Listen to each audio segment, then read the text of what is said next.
ई कहा माई रहे दा ना। बेटी पहिर ला, ई माई के आशीर्वाद न होला। अरे माई छुटकी के हार और हमसे भी ज्यादा पैसा देले बाड़ू, हमके कम काहे देलू? बेटी तू बड़ नु बाड़ू, आई छोट बेटी नु हिया। आ सही छोट के तनिका ज्यादा मान जान होवेला ना।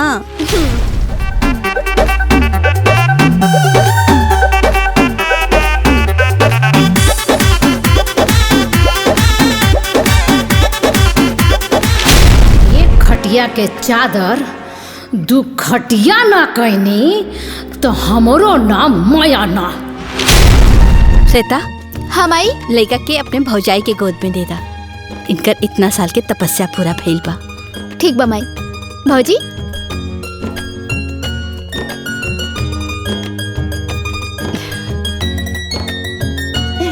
रुकी।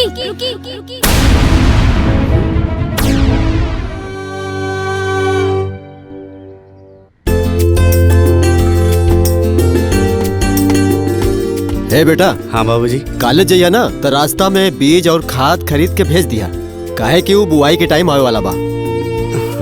और सबके व्यवस्था पहले हो जाए तो ठीक रही। ठीक बाबूजी, हम भिजवा देब। हाँ चला तनी। ठीक बा। ई लीरा वालों के चाय हमके दे। माई हम ही रख के आवतनी। हाँ हाँ। अरे रुकिए अम्मा जी, चाय ना पी। काहे? पहले ई ली, प्रसाद खा ली। तनी सा दा, तनी सा। ले अम्मा जी। हम हो गदा बाबूजी। प्रसाद। हाँ। अम्मा जी हम जूतिया के प्रसाद गांव में बांट के आवत बानी। ठीक बा। भौजी हम चली। अरे ये तो और अच्छा हो जाई, तू भी चला। ननन भौजी मिल के बाटी तब प्रसाद जल्दी बढ़ जाई। ठीक बा चली। हाँ। आई चल जाओ। ई टोला से दूसरा टोला तक पूरा प्रसाद बांट के आवे के बा। हाँ ठीक बा। चाची ए ली जियोतिया के प्रसाद। चल ए बाबू इन्हें आई। इला बाबू जियोतिया के प्रसाद। इला ला, तू भी ला। और बाबू इला अपन माई के दे दी है। चलो झटक के तनी। ठीक बा। इला चल लेके जा। हाँ। अरे चाची हाँ। रुकी। इली प्रसाद। ना ना हम भूखल बा। चाचा तू प्रसाद ला। और मिली का? इतने में संतोष करी, अब ध्यान देवे के बा। अरे माई का के कर प्रसाद। ओए तूनी के कितना बार मना कइले बनी नु कि बर बाजिन के हाथ के दियल कुछ ना खाए के, लेकिन तोनी के मन बस ना। आय आज के बाद से ई बजिनिया के हाथ के दियल कुछ खइबा नु त हमरा से बाउर केहू ना होई, मार के कतान क देम। बुझा गई? अरे भगवान ना करस कि कोनो ओझा गुनी से फुकवा के खिया दिनु त गेलहा जइबा लोगिन। भौजी और लोग के भी प्रसाद बांटे के बा, इनका बात पे ध्यान मत दा। चलो पकलोल कहीं का। चल अरे चल। अरे दीदी, हम ना अपना पतोह के गोद भराई करतानी, उहो पूरा धूमधाम से। रउआ समय से आ जाए। ए बहन, हम न काल जूतिया भूखल रहली हाँ, त आज न तबियत ठीक नहीं खे। हम एक काम करब, अपने पतोहिया के ना श्वेता के साथ भेज दे समय पे। अरे ना दीदी, बुरा ना माने। उ का है ना, हम अपन पतोहिया के गोद भराई करतानी। अब बड़ बुजुर्ग के कहल बा कि गोद भराई की रस्म में बांझिन औरत के साया ना पड़े के चाहिए दीदी।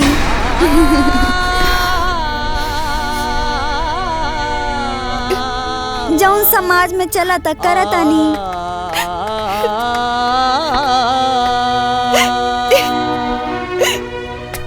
भौजी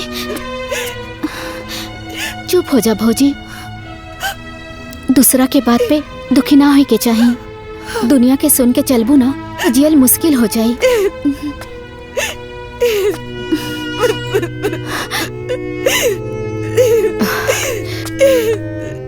दुल्हन चुप हो जा। ए दुल्हन, तू लोग के बात सुन सुन करके अपन दिल छोटा काहे करेलू? जिकरा के जौन समझे के बा समझे दा। तू हमरा खातिन, हमरा परिवार खातिन ए घर के लक्ष्मी बाड़ू। तोहरा ई घर में कदम पड़ला के बाद हमरा घर में खुशहाली आ गई। आदित्य के नौकरी लग गई और हम तोहरा के कुछ ना कहेनी। तू लोग के बात सुन के अपन दिल छोटा काहे करेलू? कुछ भी हो गया अम्मा जी, लेकिन बात तो सही बाटे ना। अब मानी तो बाजी नहीं ना। ए दुल्हन ऐसन मत कहा। देखा भगवान बाड़े, विज्ञान बा, तू अपन दिल छोटा काहे करत आरो? भगवान पे भरोसा रखा। भगवान के घर में देर बा, अंधेर नहीं खे।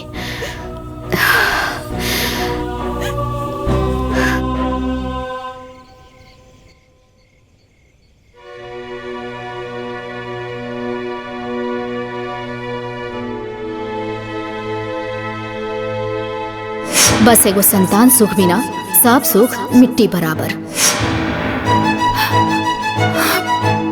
अरे ई तो बाझिन बड़ी बाझिन।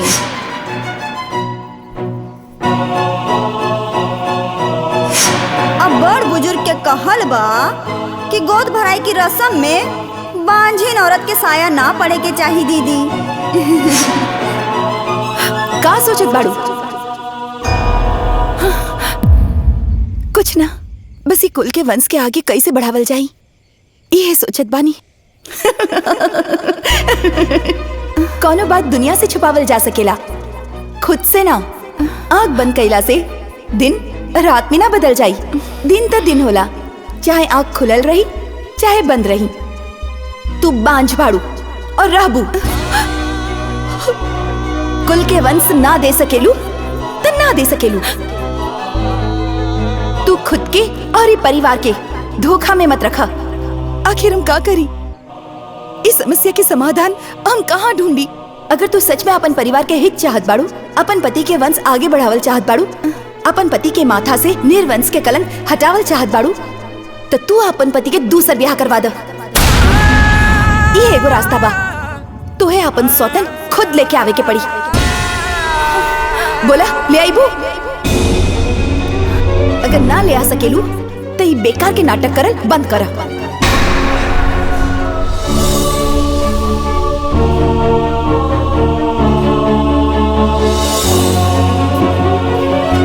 इली ब्लैक कॉफी। बाबूजी ये आपकी जीरा पानी। माँ जी ये आपकी दूध के चाय। हाँ बाबूनी ये तो है लेमन टी। बहू के सबके ख्याल रहेला। अरे तो भौजी के करबाड़ी हमार लाखों में एक बाड़ी हमार भौजी। रउआ लोग से हमके कुछ जरूरी बात करे के बा। हाँ तो बोला ना, ये मैं पूछे के का जरूरत बा? आप इनकर दूसर ब्याह करवा दी। बहू ई का बोला तारू? हम ठीक कहा तानी बाबूजी। एक घर के खुशी बरकरार रखे खातिर, एक कुल के वंश आगे बढ़ावे खातिर इनकर दूसर ब्याह करवा दी ठीक रही। आप तो जानते बानी कि हम कभी मां न बन सकेनी। पगला गइल बाड़ू? ई का ताड़ू? तारा के कितना बार बोलनी हो अनाप शनाप मत बोलल करा। अरे वंश बढ़ावे खातिर बहुते उपाय बा, खाली दोसर ब्याह कईल जरूरी नहीं खे।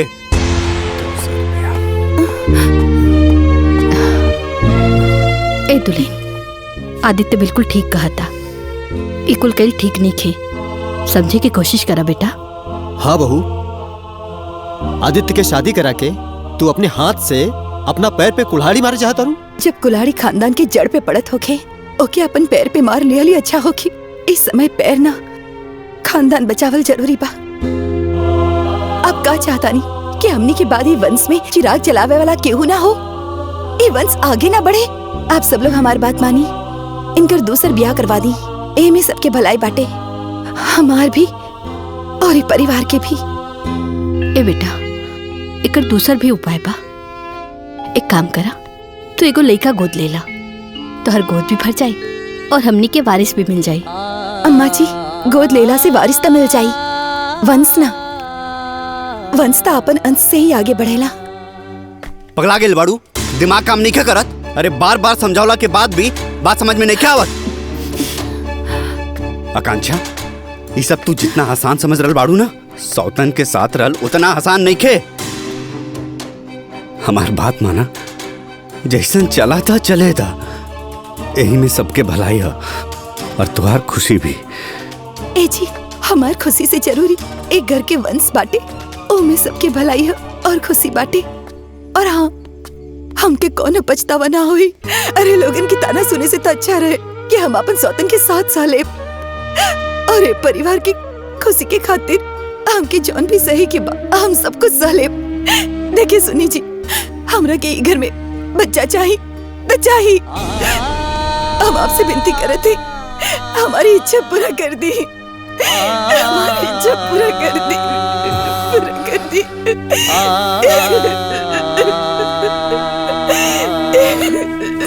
आकांक्षा, ठीक बा, लेकिन हमारे एक बात सुन ला। हमरा बाद में कोनो टेंशन ना चाहिए। तू ओकरा के ज्यादा मानेला, हमरा के कम मानेला, ओकरा के ज्यादा प्यार करेला, प्यार बटता, ये सब हम कुछ ना सुने के चाहिए। बढ़िया से सोच ला, समझ ला, समय ले ला, तब फैसला लिया। हम खूब अच्छा से सोच ले बानी, हमरा कोनो शिकायत ना रही। ठीक बा, बाकी बाबूजी से पूछ लिया, वो जौन कहिए तौन हुई, उनकर फैसला ही आखिरी फैसला होगी।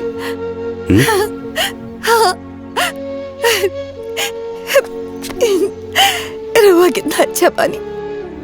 सब बात तो ठीक बा, अगर बहू के साथ मिल के सबके यही इच्छा बा तो आदित्य के दूसर बियाह हो जाओ। लेकिन ऐसा कौन बाप होई जौन की दुआ के अपन बेटी दिहल चाही, जानबूझ के अपने बेटी के सौतन बनावल चाही। ए जी, उ जौन अगुआ बाड़े त्रिलोकी, रउआ उनकरा से बात करी। उनके नजर में बहुत रिश्ता बा, वो जरूर कोनो न कोनो रिश्ता बता दी है। बात तो कई लेब, लेकिन ऐसा कौन लड़की हो कि जौन ऐसा रिश्ता, ऐसा वर अपनावल चाही।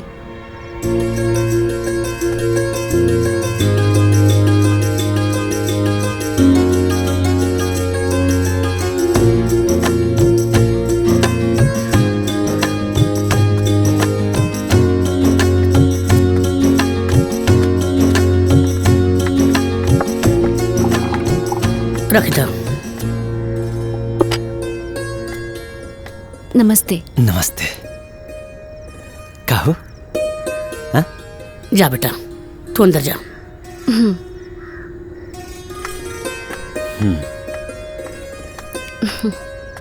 लड़की सुंदर भी है ना? अरे बहुत सुंदर भी है, हमके तो बहुत पसंद पड़े। कहो। हाँ जी, जैसन सोचले रही ना लड़की वैसने भी है, जोड़ी अच्छा रही। अब देखिए, जब दोनों जने के लड़की पसंद भी आ तो देर कौन है बात के, बात आगे बढ़ाओ जाए, दिन तारीख तय तमाम हो जाए। हाँ हाँ हो जाई। बाकी तनी सुनो और नजदीक आओ, तनी समधीन जी के भी बुला ली, आगे के बातचीत हो जाए। हाँ?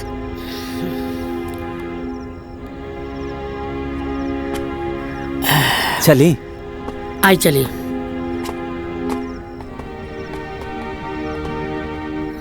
लड़की हमनी के बहुत पसंद बिया, लेकिन का सोचले बनी, का लेबे देबे के बा, ये बियाह कैसे होई। इका कहते भाई साहब, हाँ? हाँ? दान दहेज के कोनो बतिया नहीं भइल। तो हम दहेज कहाँ मांगता नहीं, हाँ? हम तो दहेज के खुदे खिलाफ में रहिले। अरे हमके कुछ ना चाहिए। बाकी एक बात बा, जब हम कुछ लेब ना तब हम अपना जेब से खर्चो ना करे। फिर कहल का चाहता नहीं, हमके का करे के पड़ी। समाज के दिखावे खातिर खिचड़ी पर कूलर, फ्रिज, वॉशिंग मशीन दे दी, और बारात आवे में 2 लाख के खर्चा बा, वो दे दी। 2 लाख?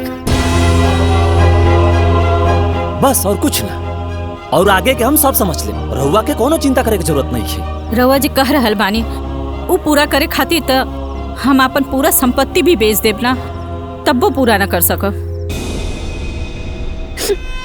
हम बस अपन बिटिया दे सकतानी, और कुछ देवे के हमारे हैसियत नहीं के। हाँ भाई साहब, देखी लड़की के बाप ना है, वो कुछ समय पहले ही स्वर्गवासी हो गए बड़े। एगो नादान भाई बा, अब जानते हैं ऐसे तैसे करके घर के पेट पर्दा चलेला। बस घर के स्थिति देख के कुछ विचार करी, दया दृष्टि करी, अब लड़की के उद्धार करी आप। अरे तो कितना विचार करी, कितना दया करी। हम दहेज तो मांगते नहीं खे। हाँ, अब इतनो ना करी हैं तो हमारे आस पड़ोस के लोग का कही हन कि अपना बेटा के ले जा करके कोनो दरिदर के यहाँ शादी कर दलन। ना ना, हम अपन बदनामी ना कराई। अरे हमके का पता रहा कि एकदम भिखारिये के यहाँ ला करके खड़ा कर दिला बड़ा। अगर हमरा पता रहित ना तो हम अइबे ना करती। चलो हो, इस शादी ना हो पाई ना। हमारी बात तो एकदम दरिदर भिखारी के यहाँ ला करके खड़ा कर दिला बड़ा। हम ना ना ना भाई, अरे ना हुई हटा। अरे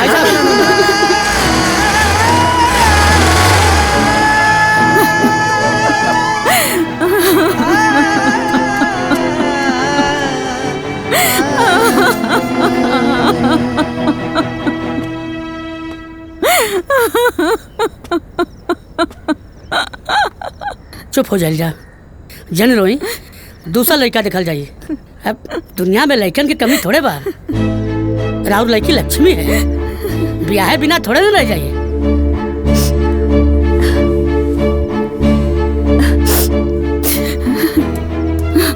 हमार परेशानी सुने वाला केहू मिली तब ना कैसे हुई हमार बिटिया के ब्याह।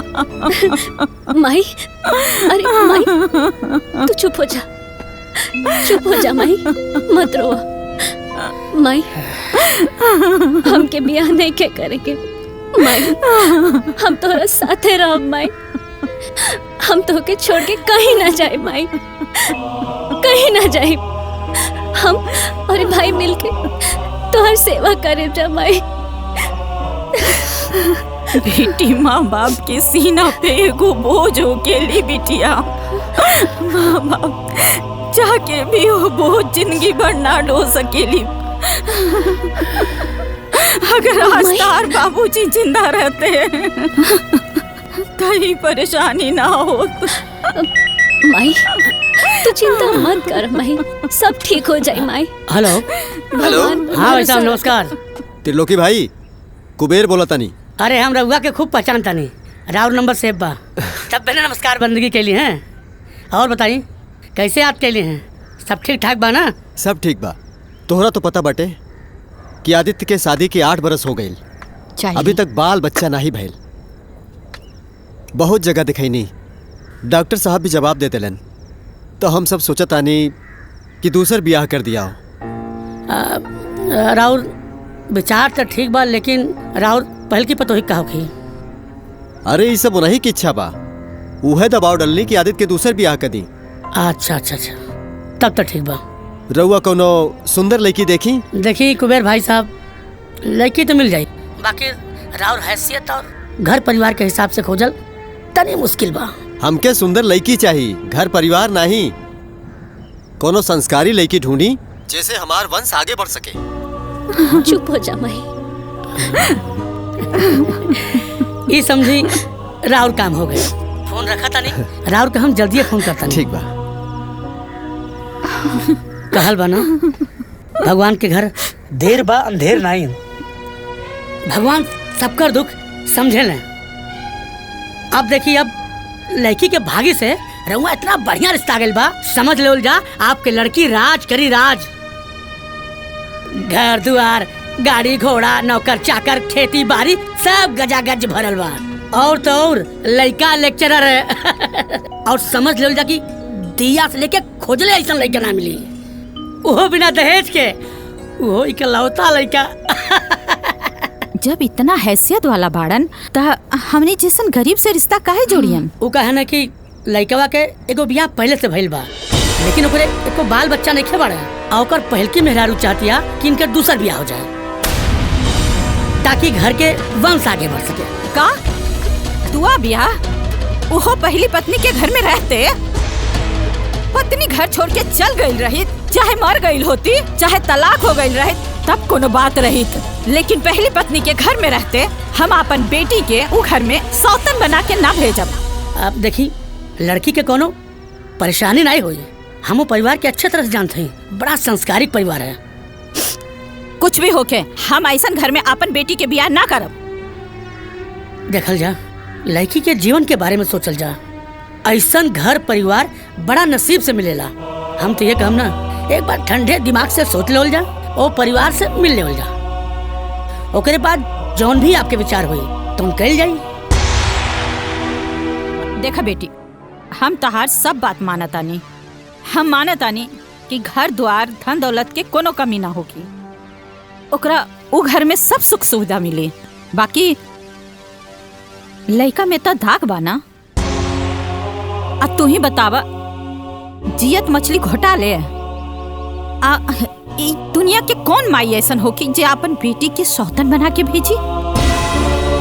मान ला आज तहार मन ठीक बा तो सब कुछ ठीक बा, आ कल अगर तहार मन खराब हो जाए तो हमार बेटी की जिंदगी तो बर्बाद हो जाए ना। ना माँ जी, ऐसन कब्बो ना हुई, हमार मन कब्बो ना बदली। रवा ये बताई, हम ही शादी करावल चाहत बानी और हम ही खिलाफत करब। देखी माँ जी, रउआ मन में कोनो प्रकार की दुविधा मत रखी। बस रउआ ये सोची, हमरा और बड़ बेटी बानी और अंजलि हमार छोट बहिन। माँ जी, हम अंजलि के आपन सौतीन ना, आपन बहिन बना के रखब और हम अंजलि के कबो कोनो तकलीफ ना होके देब। वो हमेशा खुश रही है माँ जी। जेकरा तोहरा जैसन बेटी होके ओकरा कौन बात के चिंता बा। हम जानत आनी कि अंजलि के वहाँ कोनो तकलीफ ना होगी। बाकी हम मजबूर बानी, हम ओकर माई बानी ना। हम ये फैसला ना ले सकब। अगर अंजलि के मंजूर होके तो हम तैयार बानी, उनकरा से पूछला। ठीक बा।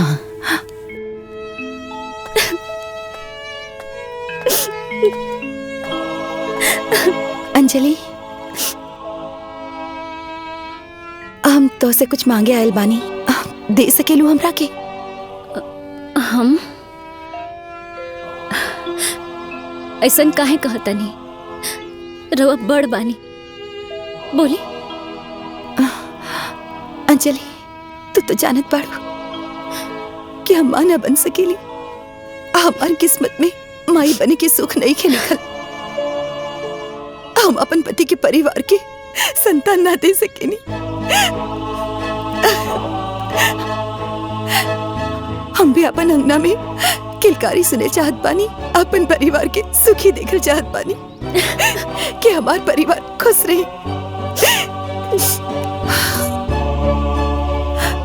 अंजलि, हम तुम्हारे आगे झोली फैलावता नहीं, हमार झोली खुशी से भर दे। अंजलि, हम अपन पति तो के शपथ बानी,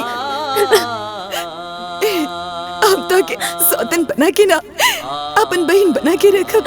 कब तोहरा के कोनो तकलीफ ना होके दे। बस तू हमार पति से ब्याह कर ला, ब्याह कर ला, उनकरा से शादी कर ला। अंजलि, उनकरा से शादी कर ला। दीदी, ऐसा मत करी। अरे क्यों छोट बहन के पैर पड़े लगा? ना ना दीदी, दीदी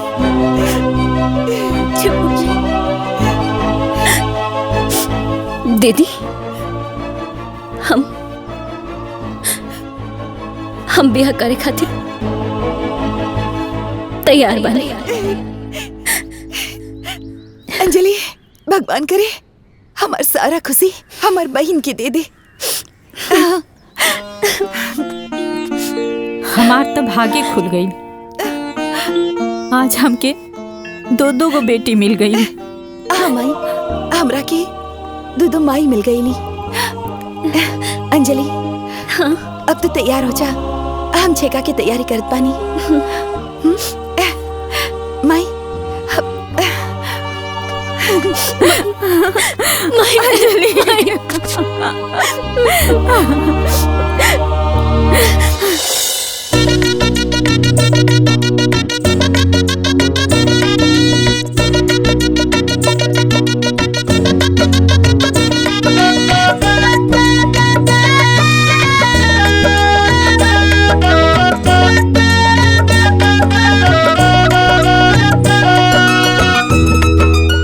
त्रिलोकी जी, ये सब ना जाने कौन पुण्य प्रताप के फल बा कि हमरा के आज देवी जैसन दो को बहू मिल गई।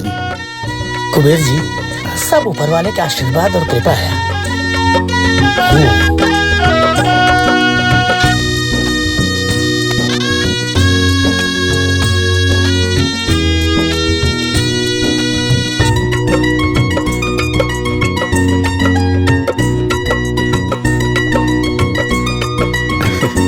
बाबूजी खुश रह। गोर लागतन। खुश रह। अम्मा जी गोर लागतन। खुश रहा।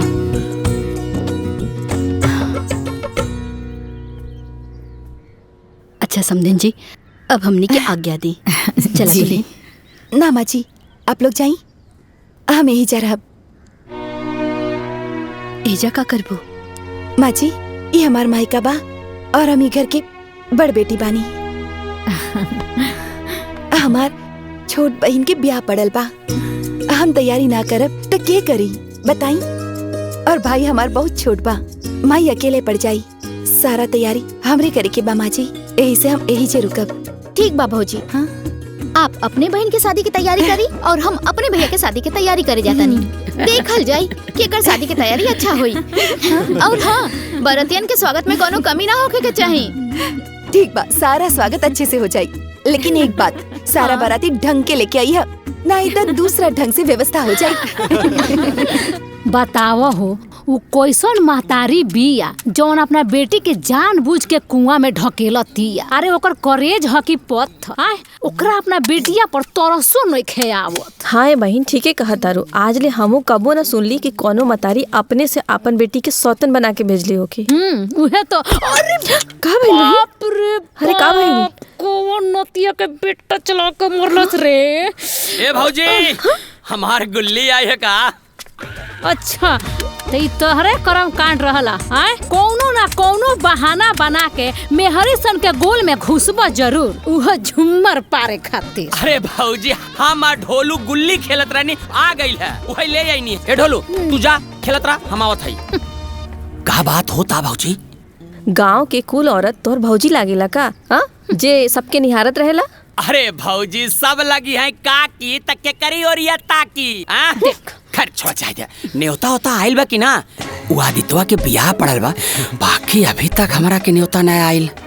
हमारा के न्योता आइल बाटे, मिठाई खाए में खूब मजा आई, हमहू जाई बारात। लालो सुन लो इनकर खैले में राजबा। ई तो उहे कहावत हो गई, मेहरी मारे खुशबाड़ी। ठीक कहा तारू भौजी, जय बराते ये अल्लूगा दोतन भौजी के। चुप करी। निकली यहाँ से, फालतू बात ना हमरा घरे जाई। कहे डरात हो, गुल्ली आपन लेत हई। गुल्ली ले पे।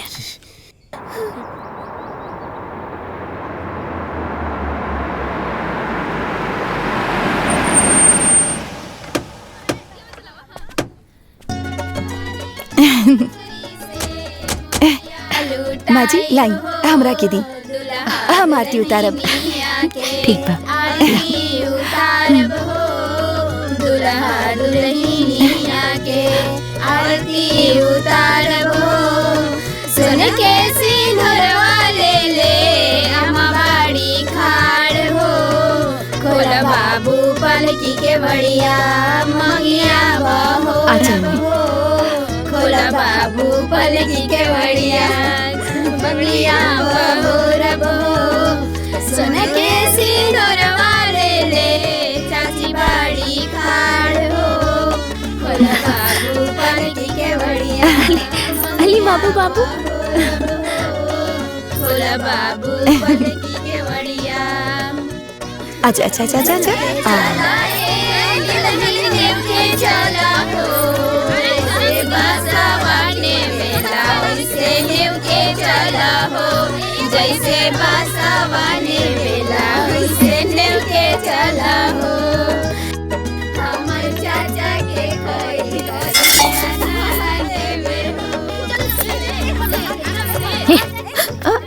का मार जे अगर आइल बाड़ू, बुझाता कि ऐसन बियाह देख लो ही नहीं खू। अरे बहन, परिवार होखे तो ऐसन देखा कितना खुशी खुशी सारा विधि विधान करतिया और तो और सौतीन के आरती उतारतिया।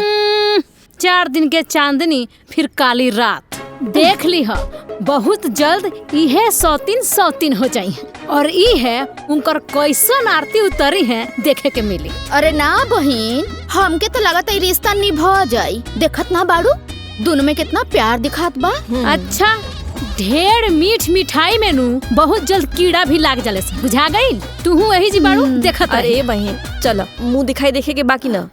अरे हाँ चलो, जरा हमहू तो देखी बड़को कौन हुर के परी उतार के लेके आइल बाड़ी। चलो चलो चलो चलो खाई। ए बहन अब मुंह मीठा तो करा देलू, तनी अब दुल्हन के मुंह दिखा दे तू। ए श्वेता, हाँ माई, जा अपने भौजाई के लिए आवा। ठीक बा, ले आवा तनी।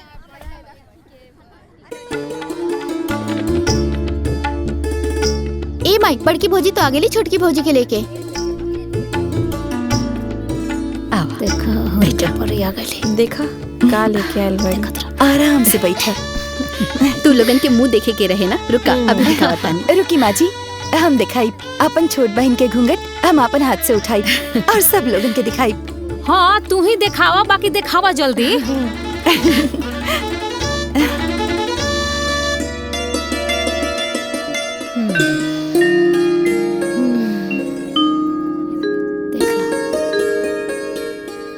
कैसन बाड़ी? हाँ भाई, लाखों में एक बाड़ी। आखिर बहन के कर बाड़ी, हमार बाड़ी। दुल्हन अपन हाथ आगे करा। इला हमरा तरफ से नेक खुश रहा।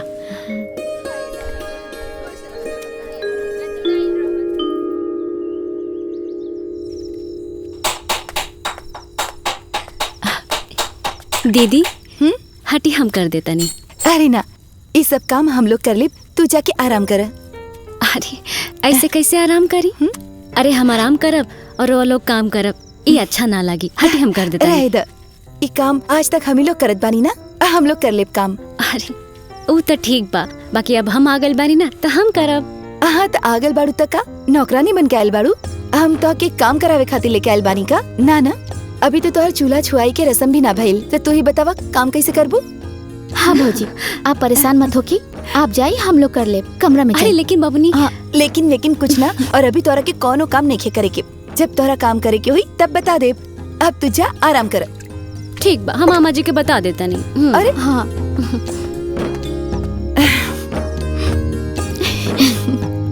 आमा जी देखी ना, दीदी हमके कुछ नहीं की करे दे। अब तनी रहुए कही ना कि हमके भी कुछ करे दी, हम कितना दिन तक आराम करब। अब तो हर दीदी जोन बोलतिया ना उहे जाके करा, जा आराम करा। ठीक बा। अरे से बरावे लायक तू आ गई ला? बाबू हम तो के कब से जोहत बानी, बतावा सुबह से कुछ खैले नहीं खा, भूख लागल होकी ना? रवा के कुछ सोच विचार होके के चाहिए ना। हमार भाई के सुबह से लेके घूमत बानी, ये कुछ खैले की ना?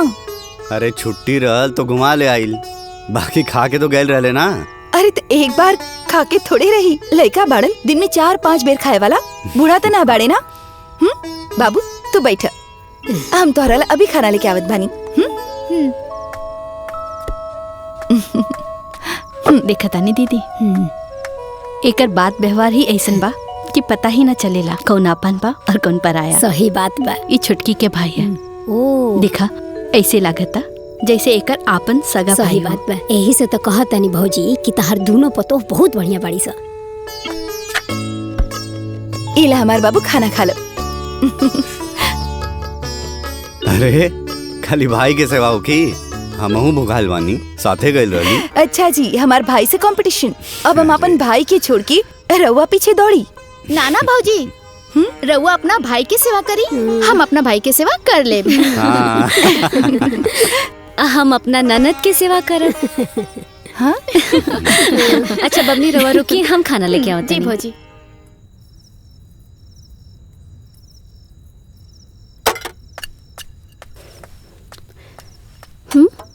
हाय देखा दीदी के दिन भर काम करत रहनी। दीदी दी हम धो देता नहीं।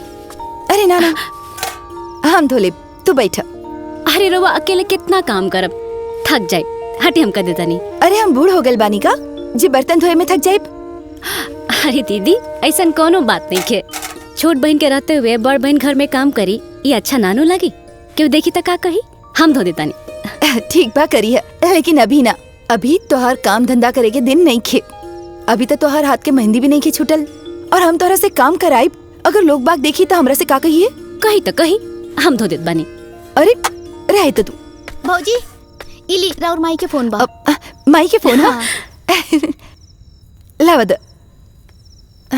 हाँ माई माई प्रणाम। खुश रहा बाबू, खुश रहा। कैसन बाड़ू बेटी? माँ जी यहाँ पे सब केहू ठीक बा।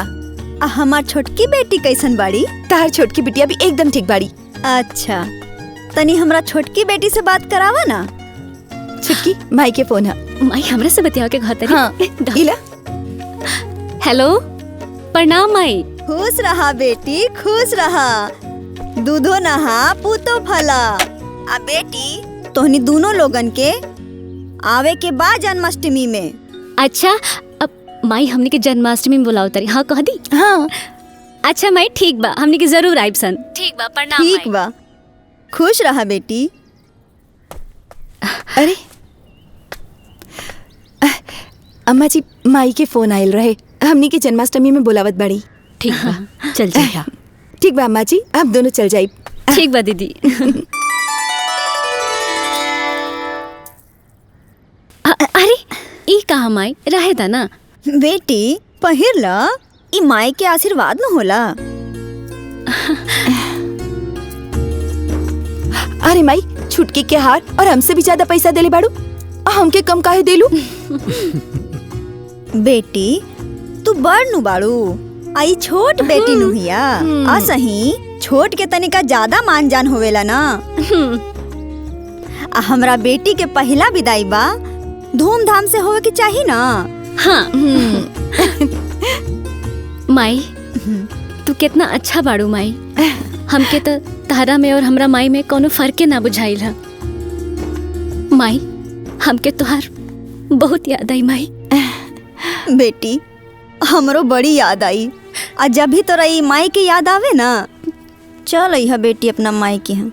बोला ना, आइबू नु? हाँ माई जरूर आई। सुना बेटी, हमरा बेटी के ध्यान रखी है, कौनो तरह के तकलीफ ना पहुँचे। बोला। ठीक बा माई, हम अपन छुटकी के बहुत अच्छा से ख्याल रखब। अच्छा माई, गोड़ लगा। खुश रहा बाबू, खुश रहा हमार बाबू लोग।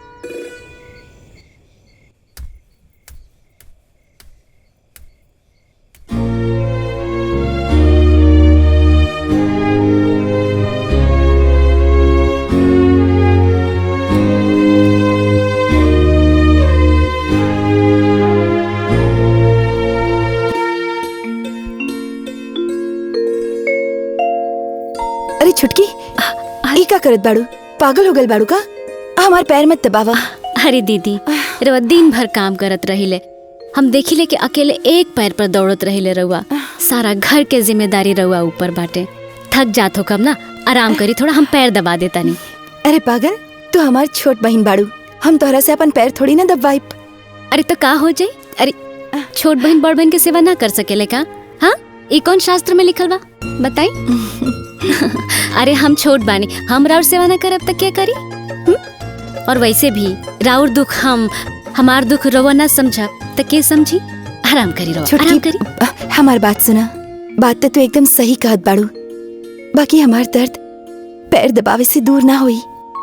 हमार दुख दूर तब होई जब तोहार गोद भराई होई, हमार घर के आंगन में किलकारी गुंजी, ई वंश के आगे चलावे वाला केहू आई, तब हमार दुख दूर होई। छुटकी, तू हमार दुख दूर करबू ना? दीदी रवा बिल्कुल चिंता मत करी, माता रानी पर भरोसा रखी। माता रानी राउर मनोकामना जरूर पूरा करी है। रवा सुती, हम पैर दबा देते। बाकी छुटकी लेकिन अरे सुती ना, सुती। खुश रह बाबू, इला रख ला। अरे दीदी ई का होई? मिठाई खा ली है। अरे दीदी कितना मिठाई खाई? मिठाई खात खात फट जाई। माई के दे दिया। और जब भी तोहार मन करे हमरा के फोन कर दिया, हम तोहार जीजा के लेवे खातिर भेज दे। ठीक बा। खुश रहा, माई के ध्यान रखिया। ठीक बा दीदी।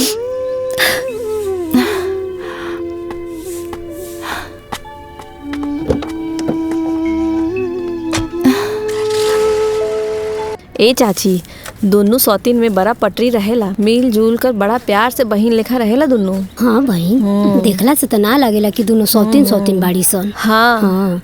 अरे आज तक ले सौतीन में कहियो पटल बा? आ बहिन बन के रहल बाड़ी सन कि ई दुनु जानी रही लो। अरे जले छोटकी के लइका फैका नइखो सन तले बहिन बनल बाड़ी आ जहिया कोनो ओकर बाल बच्चा भइल कि दोनों बहिन में मार जे झोटा झोटी होखे लागी फिर देखनिहार लागी केंगनिया पटका पटकी होता। देख के तैसन नहीं लागत के ऐसन होई, बाकी भगवान के मर्जी। हाँ का भौजी दाना भुजवावत हूँ का? हम दाना भुजवावे आइल है। तो हरे कमी रहल हम जानत रहनी हा कि तू अइब जरूर। अरे जहाँ 4 गो मौगी सन के देखेलनु कोनो ना कोनो बहाना बना के घुसब जरूर झूमर पारे खातिर। हटाम तोहर संती झोंक देते। काहे झोंक देबा? हम खुद ना झोंकले में का कि मर्जी आइल बड़े झोंकवावे। अरे काहे खिसियात बाड़ू? कभो प्यार से बतिया लेवा करा। खैर छोड़ा, और सब ठीक बा ना? काहे तू ठीक कर देबा का? ठीक ना रही त ए चाची दी हमर चना दी। जब देखत पीछे पड़ रहला बियाह होबा तबो दूसरा का मेरे खखुआई रहला कैसा नहीं मरद पाए। ए मट्टू लावा हम भुज दी। रह दे हम कच्चे खा ले अपन भुजवावा ना। ए भौजी अरे केहू बा हो घरवा में का हो दुल्हन? यही जी बैठल बाड़ुआ बोला तो नहीं खो। अरे चाची जी सुनाई ना दिहला। आई आई बैठी ना बैठी। अरे बस बैठे ना। वो का हनु कि तनी गोय रहनी है गोनसारे भूजा भूजे खातिर तो सोचनी है कि तनी हाल चाल पूछ ली। अच्छा कहनी है। और केहू लौकत नहीं खे कहाँ बालू?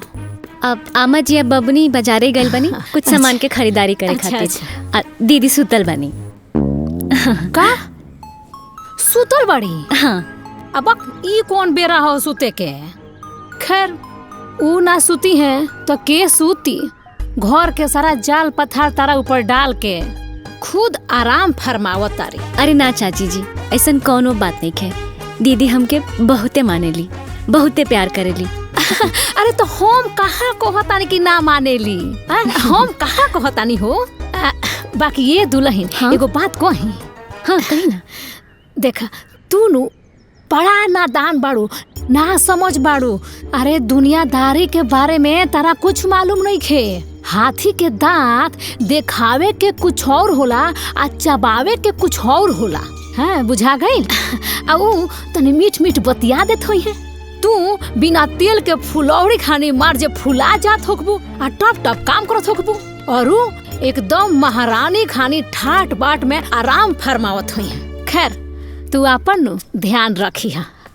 चाची जी का बात हो रहल बा हमरो के बताई।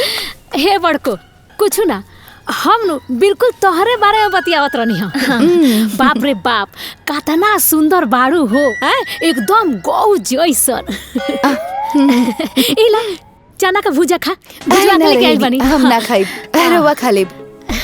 ठीक बा तू दूर जानी बतियावा लो हम जाता नहीं। काहे से कि चिंटुआ के पापा इंतजार करत होखे।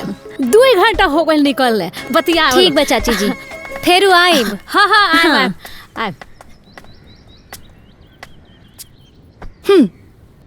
ई चाची मंत्रा बाड़ी वनवास करावे में देर ना लागी।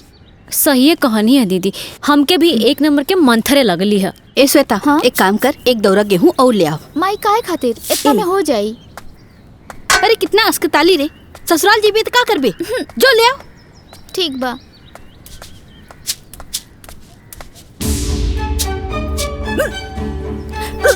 अरे भौजी भौजी माई भौजी देखी ना छोटी भौजी के का भइल? छुटकी का भइल? माई का हो गई? ए बड़की डॉक्टर के बुलाओ तो डॉक्टर के फोन लगाओ। छुटकी सब ठीक हो जाई। जा बबनी अपन भाई के बुलाई वो डॉक्टर के बुलाई है। ना दीदी घबराए की कोनो बात नहीं है। हम ठीक बने थोड़ा सा मन में चला था उल्टी जैसा मन होता। ए छुटकी खुशखबरी बाका?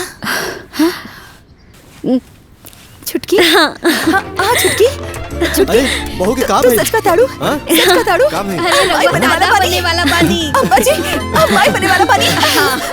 बबनी माई बने वाला बानी। बाबूजी माई बने वाला बानी। अजय माई बने वाला बानी। माई बने वाला बानी। सुना लोग माई बने वाला बानी। माई बने वाला बानी। माई बने वाला बानी। अब हमारे गोद में किलकारी गुंजी किलकारी गुंजी। छुटकी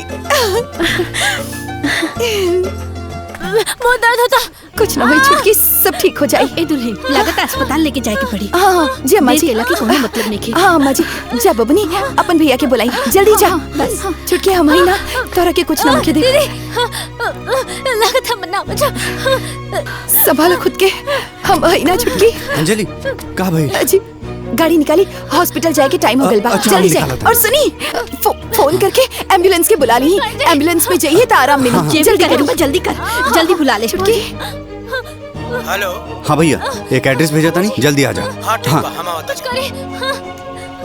बस 5 मिनट में एम्बुलेंस आवा था। ए श्वेता, जा अपने बाबूजी के बोल दे, दाई के बुला ले हमें। तब तक वो संभाल ले।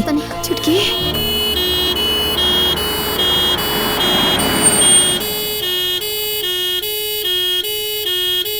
का भाई स्टार्ट करो। अजी अभी तक ना आई, एम्बुलेंस कहाँ तक पहुँचल बा? जरा फोन करके पूछी ना। रुका, हम फोन करा था। हम बर्दाश्त नहीं होगा। अरे भैया कहाँ रह गईला? हम आपके घर के सामने आ गए बानी, लेकिन का करी, गाड़ी बंद हो गई भी, स्टार्टे नहीं की हो। गाड़ी में कोनो दिक्कत हो गई बा। जल्दी करो। एम्बुलेंस आ जाए। आई आई आई जल्दी आई ना अम्मा जी। छुटकी सब ठीक हो जाए। आई आई देखी ना। तनी घबराई मत, परेशान मत होके, जाए दूध में घी डाल के ले ठीक, और इनका के कमरा में लेके चली, ना तो परेशानी हो जाए। भिजवाओ तानी। छुटकी अंदर आराम से। हाँ आराम से। लेकिन आहिस्ता से। लेकिन अम्मा जी आप तोरो के हम ही पैदा करो ले बनी। हैं? अच्छा देखिए देखिए। एम्बुलेंस के का भइल, वो कहाँ तक पहुँचल बा? छुटकी बहुत तकलीफ में बा। अरे एम्बुलेंस छोड़ा, अपनी गाड़ी से चला। हाँ बाबूजी सही कहा था नहीं, तू अंजलि के ले आवा, हम गाड़ी निकाला था नहीं। हाँ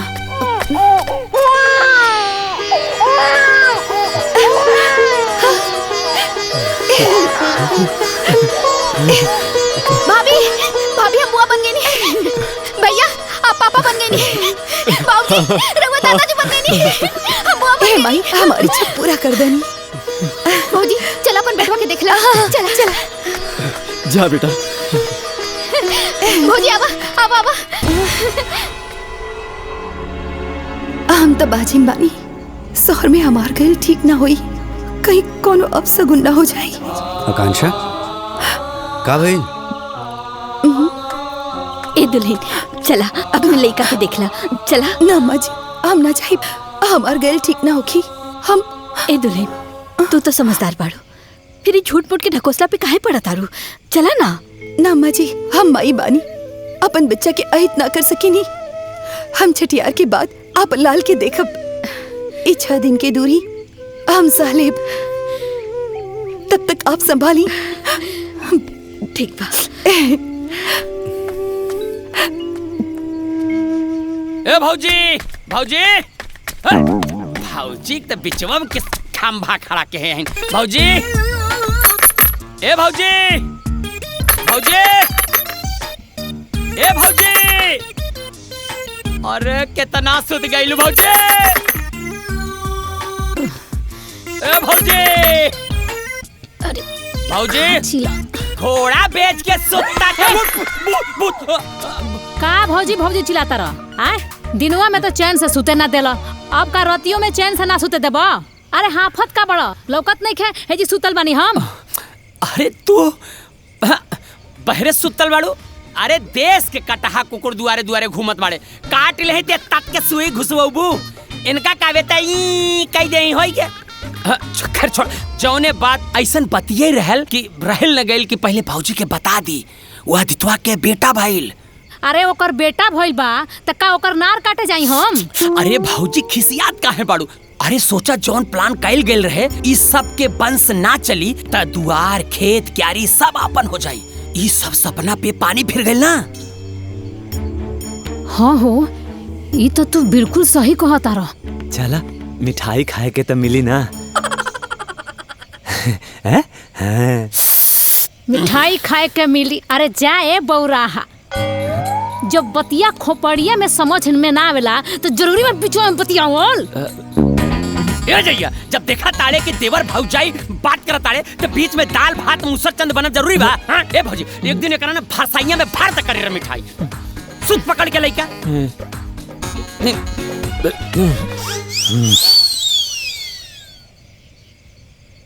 अच्छा दुल्हन अब हम चलत बानी। हाँ दीदी, राउर बहुत बहुत धन्यवाद। ईश्वता, अपने बाबूजी से कह दिया कि इनकरा के घरे पहुँचाए। ठीक बा माई, चलो चाचा। मन्ना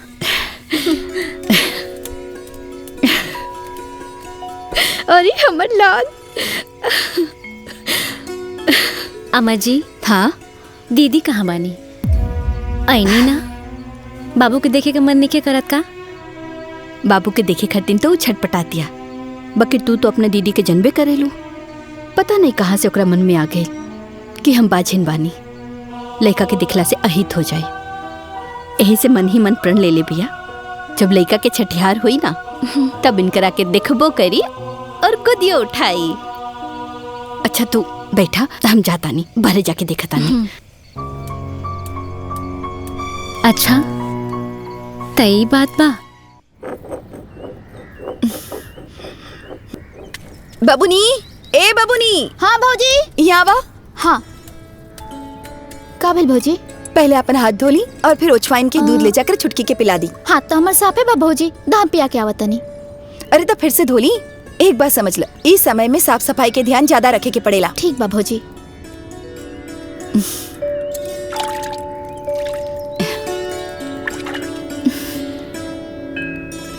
एली जाके पिला दी। हाँ। रुकी रुकी। का भेल भौजी? फिर से भुला गई ना, कितना बार समझौली। हाथ पैर ई आग में सेकी फिर कमरा में जाई। ठीक बा भौजी, सेकी पकड़ा। हाँ ए श्वेता, तू भुला सकेलू, हम भुला सकेली, बकीर हमार बहू ना। इली जाके पिला दी। हाँ भौजी। ले ले ले बाबू, सुत गइल बाबू। इला भौजी पीला।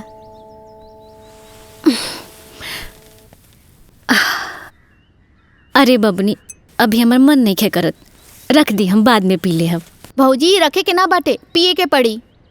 अरे अरे हमार मन नहीं खे करत, रहुआ पी जाई। ठीक बा, हम बड़की भौजी के बता देत बानी। अरे ना ना ना दीदी, दी हम पी जाता नहीं। हाँ हमारा अच्छी भौजी ना। ना तो दीदी हमके अलगे सुनावे लगे हैं। हाँ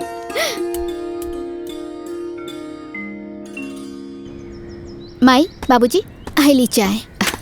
हाँ इली। अरे बेटा आदित्य। हाँ बाबूजी। कल छठी पुजाई बाटे, तो सब रिश्तेदार के फोन कर देले बड़ा ना? हाँ बाबूजी, हम सबके फोन कर देले बानी। अरे हम तो भुलाइए गई रहनी है। देखना, इना पूजा के सामान की लिस्ट है, आज समय ना ध्यान से ले ले आई है, भुलाइए मत। हाँ माही तू चिंता मत करा, हम सब ले आई, कुछ ना भुलाई। ठीक बाबू, चला तनी। आई ना बाबूजी। माई देखा, भैया आ गई ले।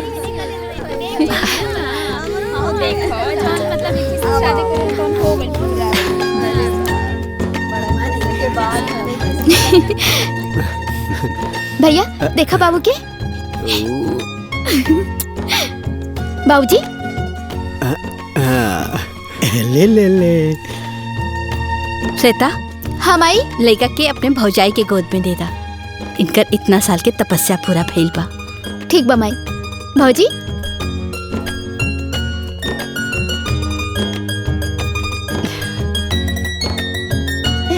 रुकी।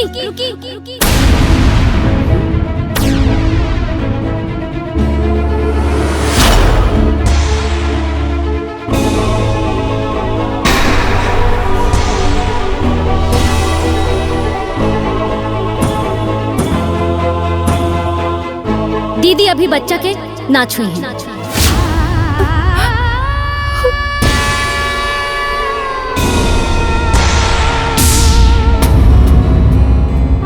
पहले फैसला हो जाएगी।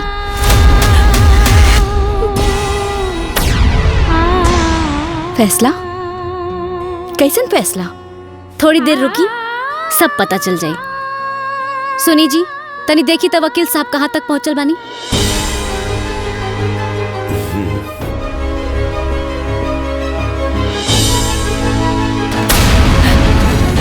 लगता कि बहिन बहिन के प्यार फफा गइल बाटे।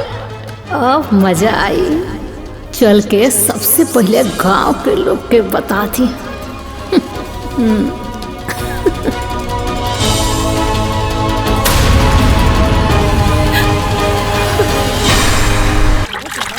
अरे चाची जी रवा अभी जाता निका छठियार होता? अरे छठियार तो हो गई लेकिन मामला अभी चालू हो गई। का हो गई? अरे रवा लोगिन चल के देखी लोगिन तले हम और लोग के बुला के लेके आवत नहीं। हाँ, चल चल चल अरे भौजी बहुत खुश बाड़ू, का बात बा? अरे रवा मालूम नहीं है का? ना भौजी तोहर कसम हमका कुछ ना पता बा सच्ची। ला ई तो उहे बात हो गई, पूरा गांव जर गईल। अब पुआरा कहे कि लाता में से बदबू आवता। अरे कुबेर चाचा के छोटकी पतोहिया बड़की पतोहिया के लइकवा देवे से मना कर दलस और तो और चोहू नहीं के दे। बताओ लइका होते ही बदल गईल। सच्ची भौजी? हाँ और तो और पता ना का ऐसला फैसला करे के कोहत लसिया वकील बुलौले बिया। लागता अब घरवा में बंटवारा हो। अरे भौजी एक नंबर के समाचार सुनौले बाड़ू, सुन के हमार करेजा जुड़ा गई। हम मजा आ गइल भौजी। देखा सही कहला, साउथिन होला उ कभू बहिन ना हो सकेला। अरे चलो चलो तमाशा देखल जा। चलो हे भौजी तू जा, नया नया समाचार सुना। हम जाता नहीं तोहर मुंह मीठा करावे खातिर मिठाई लेके आवत। जा जा जा ठीक बा, तनी ध्यान से सुनिया। 2 किलो ले जा। देखा जैसा आपने बोला था वैसा ही पेपर मैंने बना दिया है और रजिस्टर भी करा दिया है। ये लीजिए, खुद पढ़ लीजिए।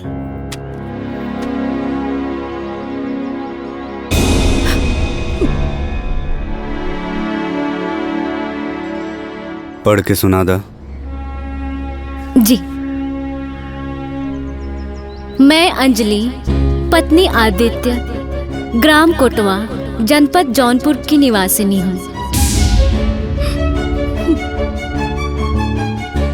मैं अपने पूरे होशो हवास में बिना किसी दबाव और बहकावे में आए हुए ये फैसला लेती हूँ कि मैं अपनी बहन आकांक्षा पत्नी आदित्य जो अभी तक मातृत्व सुख से वंचित है,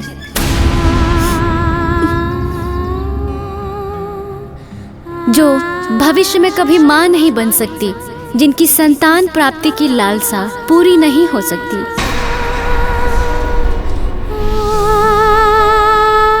उनकी मातृत्व इच्छा को पूरी करने के लिए, उन्हें मातृत्व सुख प्रदान करने के लिए मैं अपनी कोख से जन्मी पहली संतान को अपनी बहन आकांक्षा को सौंप रही हूँ।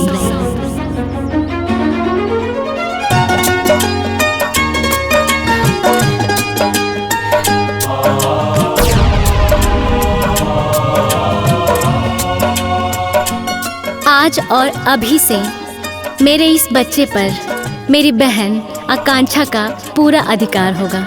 आज से इस बच्चे पर मेरा कोई अधिकार नहीं होगा।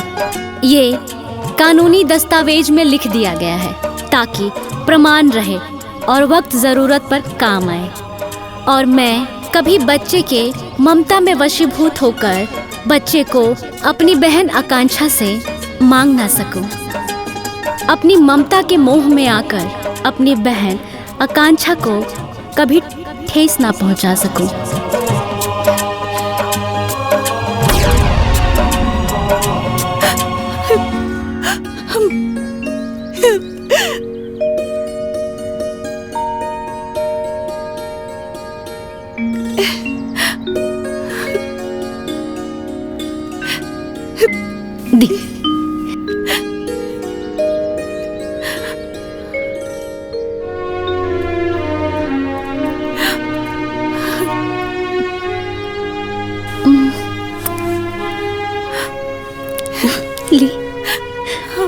ली अपना बाबू के।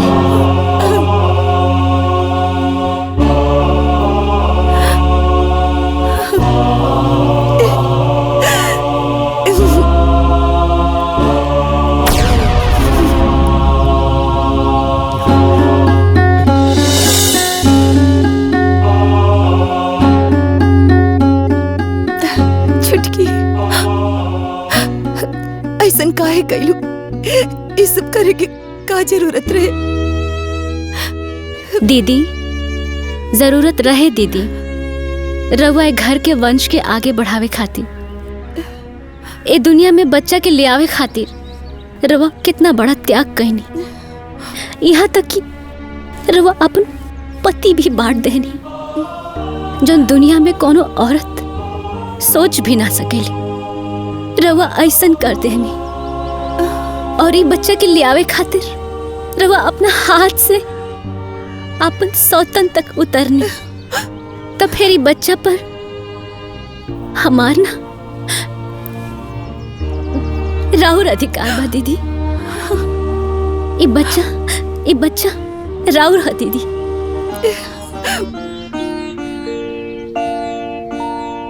अंजलि, हम बहुत भाग्यशाली बानी जे हमरा तारा जैसन पत्नी मिलल।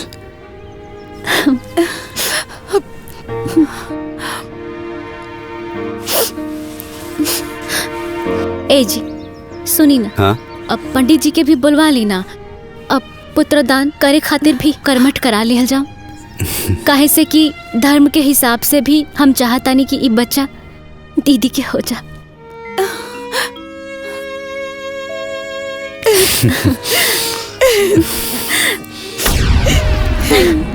चल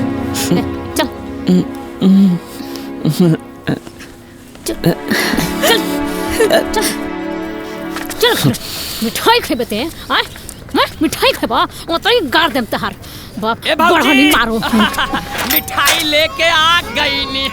ई देखा ला इला मिठाई ला खाला। अच्छा लेके आइल बड़ा तो तू ही हुर्रा। अचानक ही मिजाज कैसे बदल गए? कहाँ हो गए भौजी? अरे का बताई, सब गुड़ गोबर हो गए। कैसे? अरे हम जितना सोचले रहनी हाँ सब उल्टा हो गई। हाउ छोटकी अपन लइका बड़की के गोद दे दलस, उहो हमेशा हमेशा खातिर। हाँ ये कैसन हो गए? 150 रुपया उधारी करके मिठाई लेके आई। घबरा जी भौजी, बालू के घर कई दिन एक न एक दिन ठहबे करी। तू गुस्सा तो ला मिठाई खा ला। अरे हमरा नहीं खाए के। खा ला भौजी, जवन तू चाहत बड़ू वही होई।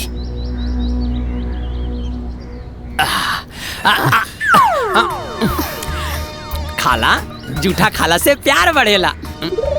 कारे जी बढ़ेला कि ना? बढ़ेला। खिया था फिर हमरो के दिया। जाए बौराहा ला पहले तू सोच।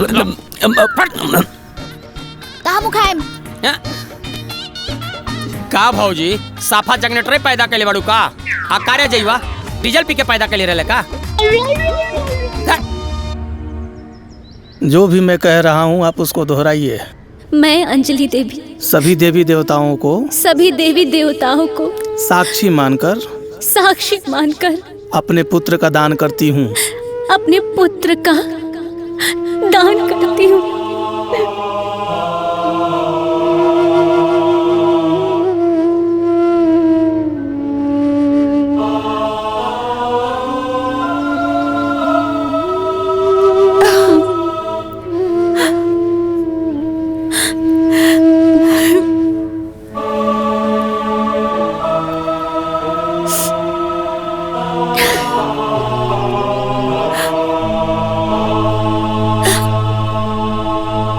श्वेता हाँ माई लाओ बाबू के दे तनी मालिश करनी। ठीक बा बाबू। अरे हमार बाबू। ए दुल्हन बाबू के मालिश वाला तेल ले आवा जो निकरे नानी के घर से आइल बा। इले अम्मा जी ऐसे करी। ए बाबू की छोट नानी भेजले बाड़ी। ना अम्मा जी ऐसे मालिश करी। ई बाबू के बड़की नानी भेजले बाड़ी। ना अम्मा जी छोट नानी के तेल से मालिश होगी। ना अम्मा जी ऐसे मालिश होई। ई बाबू के बड़की नानी भेजले बाड़ी। छोटकी नानी के तेल से मालिश होगी। बड़की नानी से होई। छोटकी नानी बड़की नानी के तेल से छोटकी नानी बड़की नानी के तेल से छोटकी नानी के तेल से मालिश होगी। ना अम्मा जी हम तू दोनों लोगन के झगड़ा अब ये खत्म कर देता नहीं। लाओ दे दा तू दा। बड़की नानी के तेल एक छोटकी नानी के तेल दोनों तेल मिल गई। अब ये से मालिश हुई। अम्मा जी छोटकी ये मत रखा। अरे आराम से आराम से। जाई एके जल्दी से लेके जाई। बिठो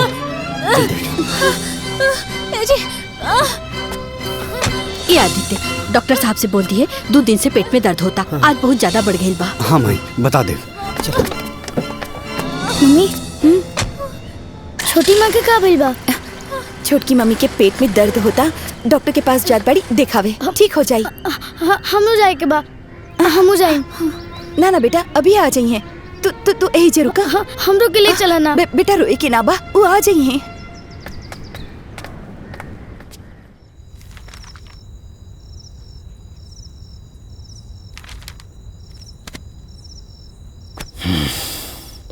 देखिए अब ये कभी माँ नहीं बन सकती। माँ नहीं बन सकती?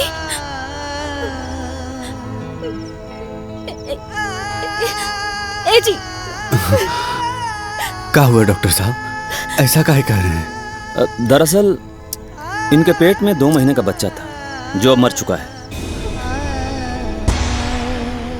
और उसकी वजह से इन्फेक्शन पूरा फैल गया है।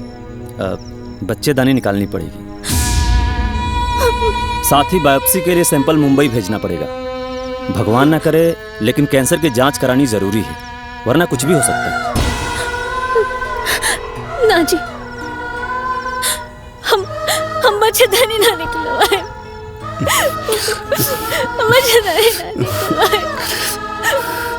हम बने ना, हम बात करते नहीं डॉक्टर साहब से।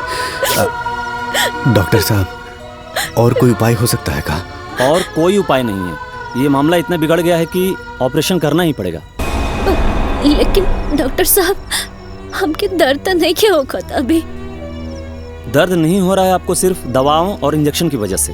दवा का असर खत्म होते ही दर्द फिर से शुरू हो जाएगा, और अगर समय रहते ऑपरेशन नहीं किया गया तो जान भी जा सकती है। जान भी? डॉक्टर साहब हमारी जान जाए तो जाए,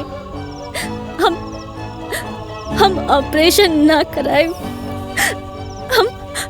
हम बच्चेदानी ना निकलवाए, बच्चेदानी ना निकलवाए, हम अपन कोख ना हो जाना। देखिए मुझे जो बताना था मैंने बता दिया, बाकी आप लोगों की मर्जी है। अंजलि संभालो।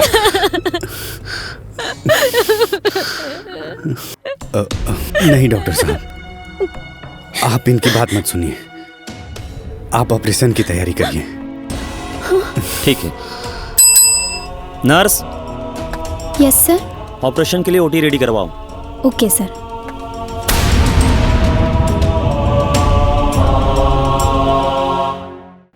ए बबुआ जी रुआ कुछ सुननी हो? बबुआ जी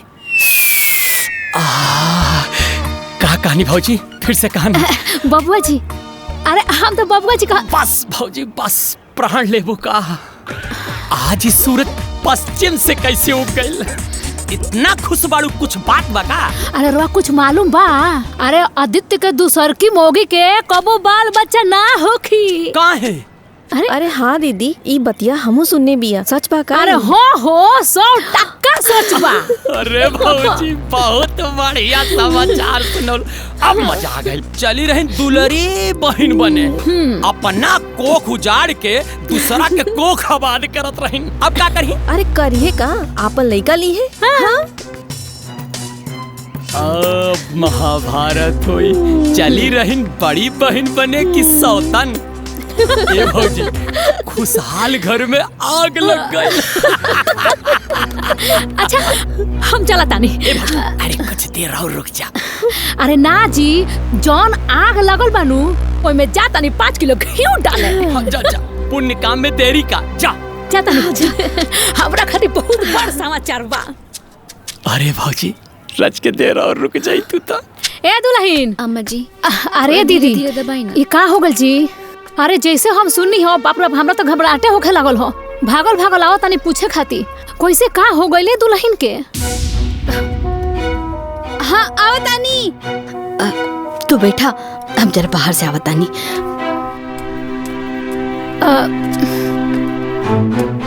दुल्हन अब ठीक बाड़ू नु? हाँ चाची जी ठीक बानी, पहले से बहुत आराम बा। अब का ठीक रहबू हो? अरे भगवान तो तहार जिंदगी उजाड़ देहले। बताओ अब तो कोनो लइके फैके ना होई। भगवान के भी नु तारा संग इतना अन्याय ना करे के चाही। अब बताओ पहले ही से घर में एगो बाझिन रहली हो आ तू बाझिन जैसे हो गईलू। ऐसा काहे कहतनी चाची जी, हम बाज बानी? ना ना, हमार कहे का मतलब ऊ नहीं खे। अरे हम तो ई कहतानी भगवान इतना सुंदर सोना खान तार के बेटा देले बाड़े आ तू वो बेटा के दूसरा के दे घलू। अब देखो तोहरे बेटा लेके केंगो बेटा वाली भइल बाड़ी। ठीक बा। आ तू यहाँ बाज निहर टुकुर टुकुर निहार तारू। ए दुल्हन उतारा नु अपना बेटा के ना देवे के चाहत रहल। अरे हम तो कहतानी कि तू अपन बच्चा ले लो। बाबू हमार राजकुमार, हाँ अच्छा से पढ़ाई करिए। बस चाची जी बहुत हो गई। अरे चुपा जाए न तो हमरा मुंह से कुछ उल्टा सीधा निकल जाए। अरे हमके और हमदर्दी ना चाहिए, अपन हमदर्दी रो अपने पास रखी। अरे खिसियात का बाड़ू है? हमरा जौन मोन में आयल हो तौन कह देनी हो।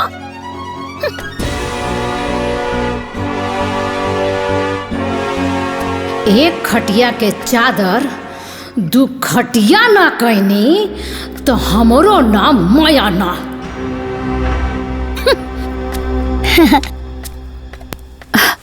अब ना खाइल जाई बबनी, अब ना खाई। माई ए दुल्हन थोड़ा सा और खा ला ना, बहुत दवाई खाए के बा। अरे अम्मा जी अब ना खाइल जाई ना, थोड़ा सा खा ला। हाँ ए दुल्हन, अरे खूब खाइल पियल करो, देह में ताकत रही तो जल्दी स्वस्थ हो जाइबू। उ कहनो कि दीदी हमरा घर में नूने और आ गइल बा तो सोचनी हा कि रोवा घरे जाई आ निमकवा ले ले आई आ इनकर तनी हाल चाल भी पूछ ले आई। बहुत बढ़िया कइलू हा। जा बड़की किचन में बा, वहाँ से ले ला। ठीक बा, तू आराम कर। बड़को ए बड़को तनी एक कटोरी नून दो ना, जैसे हमार आई नु हम लौटा दे। अरे ले ला चाची, एमे लौटावे के कोनो बात बा, अभी देते तानी रुकी। अरे केहू से लिहल सामान तो लौटा ही के नु पड़ेला। और वैसे भी जे कर्जा देला ओकरा जहिया घटेला तहिया मांगियो लेला। ए दुल्हन बुरा ना मानो तो एगो बात कही। बोली। देख छोटकू के तो अब बाल बच्चा होखबे ना करे।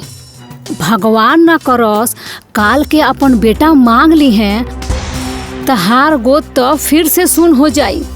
ना ना चाची ऐसे नहीं हो सकत। अरे दुल्हन तू बहुत साफ दिल के बाड़ू, तेरा दिल में कोनो छल कपट नहीं खे। बाकी तू दुनियादारी के जानत नहीं खू। हमरा बात से तू सतर्क हो जाइह। एक ना एक दिन आपन खून अपना खून के खींचिए लेला। हाँ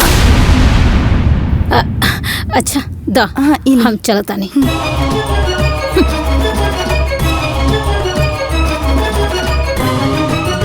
चल बैठ दे हमरा के, हम ना देम बैठ। अदितवा के बेटवा तारा बेटवा से लड़ता हो। चल चल चल चल ना, बड़ा ही चढ़बा देला। रुक जा बताओ दे हमरा दे। काहे रोत रे? काना हमरा के मार ले हा। ए हमरा लिखा के काहे मार ले हा? बड़का बाग बनता रे, तोहरा से दुलारू कम बा काई? काकी राउर बेटा बेईमानी करत रहे और हमरा से लड़ाई भी करत रहे। अच्छा इनकर लड़का बेईमान ह आ तू बड़ा साधु के जामल बाड़। अरे ऐसन रहित नु त तहार माई फेंक ना देती, दूसरा का ना धरा देती। काकी रवा हमरा माई के कुछ मत बोली। हमरा माई के कुछ मत कही, बड़का आइल बड़ा माई वाला बन। अरे जेकरा के ते माई कहत रे नु उ तोर माई हइला ही ना हई। जाके ओकरा से पूछ तोर माई असली कौन बिया। जो की बड़ी हमर मम्मी। अरे जेकरा के तू अपन मम्मी कहता रे, छोटकी मम्मी, उ तोहर माई ह। आ जेकरा के मम्मी कहता रे उ तो बाजी ना बाजी। जा जा पूछा था, जा जा पूछोगा ओकरा से। बाजी पूछो पूछो जाके। कहा ताड़ू भौजी, ऐसा नहीं अगर रहते तेनकर माई दूसरी के गोदी में ना दे देती।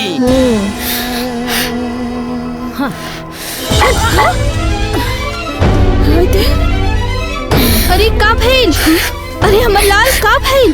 काहे रोत बाड़ा? का भइल बेटा? काहे रोत रहा? कहीं चोट वोट तो नहीं ना लग गई? हाँ अरे का भइल? रोत काहे बाड़ा? केहू मरलस त ना बाबू, कहीं गिर त ना गइला? हाँ भूख लगल बा, चला तोहरा के खाना खिया दी। ना ही हमरा के भूख लगल बा और ना ही हमरा के केहू मरले बा और ना ही हमरा चोट लागल बा। तो हमर लाल रोत काहे बाड़ा? हाँ? दादी पहले तो हमरा के ही बतावा कि हमार असली माई के है। हमार असली माई मम्मी है कि छोटी मम्मी? अरे बेटा तुहार असली मम्मी दीदी है। बाकी तू बेटा सब कर हुआ ना, ऐसे तो के सब क्यों प्यार करेला। अब चुप हो जा, मत रो। अरे तू हमार बेटा बड़ा बाबू, हमार बेटा। आवा हम तोहर मम्मी है। हम एकरा की बात के बतावलस, कहीं छुटकी था। छोटी मम्मी हमार असली मम्मी के बाड़ी? अरे बाबू हम सच कहतानी, तुहार असली मम्मी हम बानी। हाँ बेटा तुहार असली मम्मी तुहार छोटी मम्मी बाड़ी। ना बाबू ना, तोहर असली मम्मी हम बानी। ये लोग तोहरा के बहकावत बाटे। ना बाबू हम सच कहतानी, तुहार असली मम्मी हम बानी। अरे देखी ना जी, एक काका कहत बा लोग कि बाबू के असली मम्मी बाड़ी। ये हमार बच्चा के झूठ साथ सिखावत बाड़ी, भड़कावत बाड़ी। अरे एमे भड़कावे वाला कौन बात बा? सही बात बाटे कि कान्हा इनकरे बेटा बाड़े। हाँ कान्हा अंजलि के बेटा बाड़े। सब क्या होता झूठ कहता, बेईमान बा लोग। कान्हा सिर्फ हमार बेटा बाड़े, हमार। बस दीदी बहुत हो गई, अब और मत बोली। अरे कान्हा के हम आपन बेटा कह देनी तो झूठ बोलता नहीं, साजिश करता नहीं। और रवा बड़ा सच बोलता नहीं। हाँ कान्हा राउर बेटा हुआ। हाँ। अगर राउर बेटा हुआ तो कान्हा के सर पे हाथ रख के कसम खा के कहीं कि कान्हा के रवा पैदा कैले बनी। हम ना खाई, कान्हा सिर्फ हमार बेटा बाड़े, हमार। और हाँ तो लिख के देले बाड़ू, तो वचन देले बाड़ू। तो आज से और अभी से हम अपन वचन और अपन लिखल दोनों वापस लेता नहीं। कान्हा हमार बेटा बाटे। ना कान्हा सिर्फ हमार बेटा बाड़े, ये हमार हुए। कान्हा सिर्फ हमार बड़े। ना कान्हा तो हमार बेटा हुए। हमार हाथ छोड़, तू हमार मम्मी ना हो। हमार मम्मी हमार छोटी माई है। हाँ बेटा हमारी तुम्हारी मम्मी बनी। अरे कान्हा कान्हा हमार बेटा बड़ा बेटा हुआ। क्यों कहना सुना, तू हमार बेटा हुए। कान्हा कावल माई। कुछ ना बेटा, कुछ ना भेल बेटा, कुछ ना भेल। तो सुजा बाबू, सुजा। हाँ सुजा बेटा, हाँ सुजा।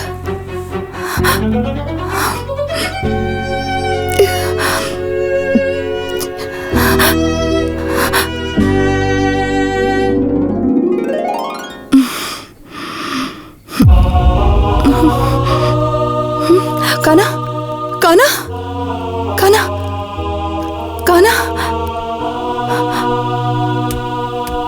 हमार प्यारी छोटी माँ। इन्हें आवा चला।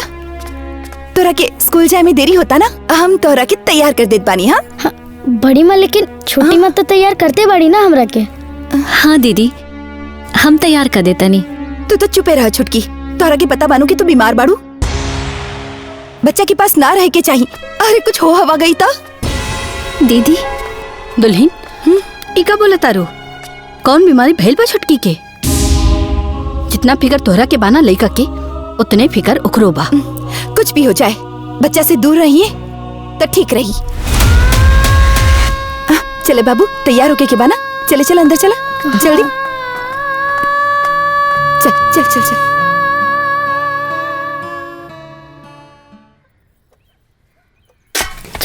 छोटी माँ हम आ गई नी। अरे और छोटी माँ आज हम तोहरा खातिर कुछ लेके भी आइल बनी। लेके आइल बड़ा? हाँ। का ले आइल बड़ा हमार लाल? दिखावा तो। ऐसे ना, पहले तो अपन आँख बंद कर, फिर हम तोहरा के दिखाई। अरे आँख बंद करी? हाँ। अच्छा ठीक बा। हाथ खोला। कहाँ? अरे कहाँ? खोला।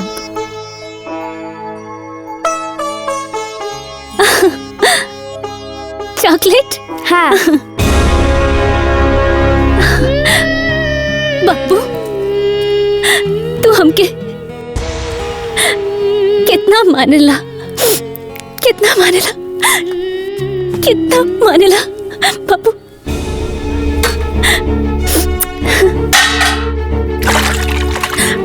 कितना मानेला बाबू। तारा के कितना बार समझवले बानी, बाहर से आके हाथ मुंह धोल कर और सीधा हमरे पास आवल कर, इन्होंने मत जायल कर। तारा के समझ में ना आवेला? हाँ चला। अरे अब मम्मी हमारी बात तो सुना।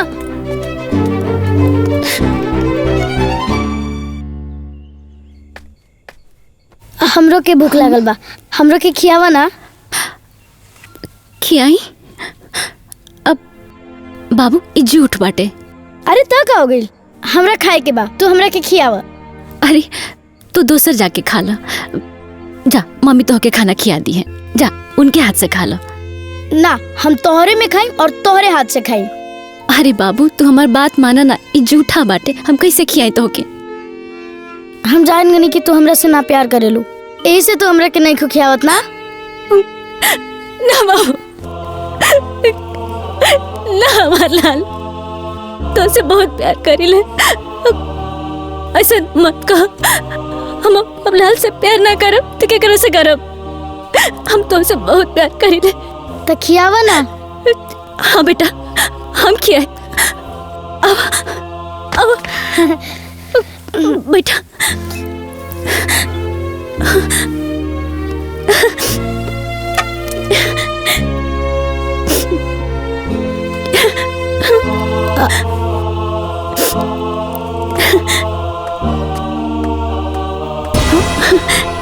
ला।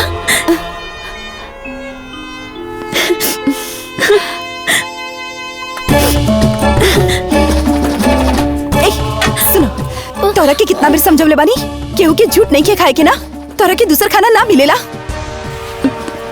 जाए दीना दीदी, बच्चा बाड़े। अच्छा ठीक बा, ई तो बच्चा बाड़े, पर तू तो समझदार बाड़ू ना, तोरा समझ में ना आवेला, अपन झूठ खिला देलू, हमार लड़का की जिंदगी खराब करत बाड़ू। दीदी ऐसा मत कहीं, बस करा दुल्हन। बहुत बोला तारू, बहुत हो गए तोहार। अरे केकरा के ममता के पाठ पढ़ाओ तारू? हाँ, जितना ममता और प्यार तोहरा दिल में बा ना, उतना ही ममता प्यार सब केहू के दिल में बा।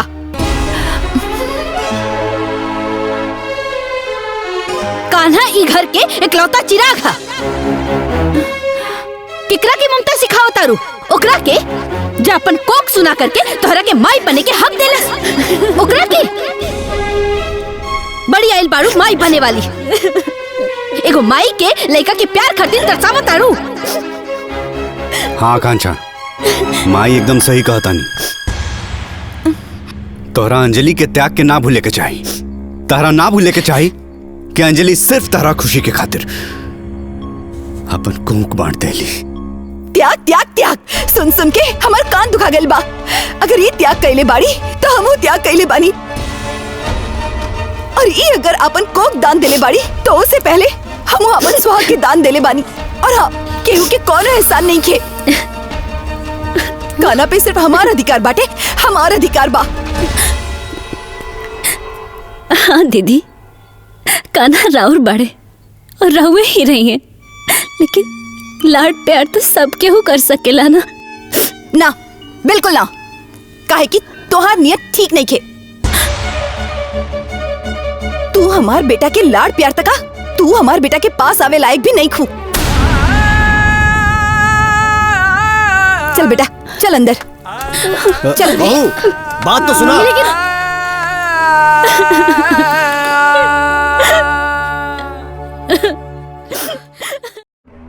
आदित्य बेटा, बड़ी बहू के समझावा कि घर के माहौल बिगड़त जात बाटे, ये लक्षण ठीक नहीं बा।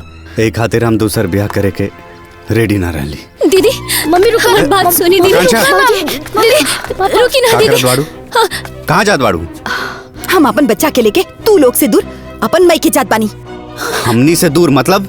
मतलब ई कि बच्चा हमार बा और हम अपन बच्चा के केहू के साथ भी ना बांट सकेनी। अरे एकर में बांटे के बाद कहाँ से आ गई? बच्चा है, केहू एकरा प्यार दुलार कर सकेला? हम ऐसा ना होके देव, यही से हम अपन बच्चा लेके जात बानी। ए दुल्हन, का लड़का नियन जीत गई बाड़ू, ई लड़का पे खाली तो हार हक नहीं खे, हमनी के भी हक बा, हमरे खानदान के वारिस पाई। हम एकरा के कहीं ना ले जाए दे। तू ए तरह अपन मनमानी ना कर सकेलू। अम्मा जी रउआ शायद भुला गल बानी, ई बच्चा पर लीगली हक हमार बाटे। और हाँ, अगर याद नहीं खे तो ली देख ली। दीदी कान्हा राउर बड़ और रउए ही रहिए क्यों कान्हा के बाटत नहीं के। बाकी हम रउआ से हाथ जोड़ के एक विनती करतानी, कान्हा के हमरा से दूर मत करी, दूर मत करी ना तो हम जीते जी मर जाए। हाँ बहू, ऐसा मत करा,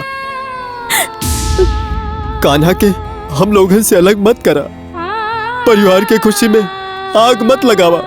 फौजी मान जाई ना, मान जाई। अरे छोटा सा बात खातिर इतना बड़ा बखेड़ा काहे खड़ा करत बाड़ू? अरे गांव समाज में का सोचिए लोग। चला मान जा बात, अंदर चला। ना, एक बार हम जे फैसला कर ले बानी उहे होखी और हमार फैसला वापस ना हुई।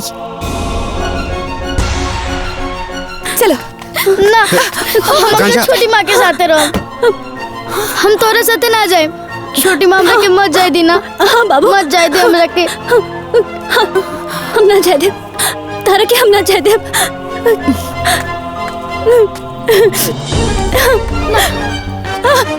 बाबू छोटी माँ बाबू मम्मी कान्हा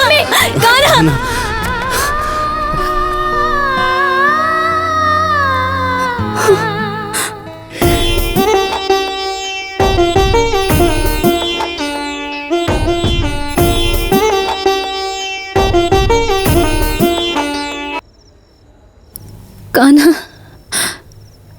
बाबू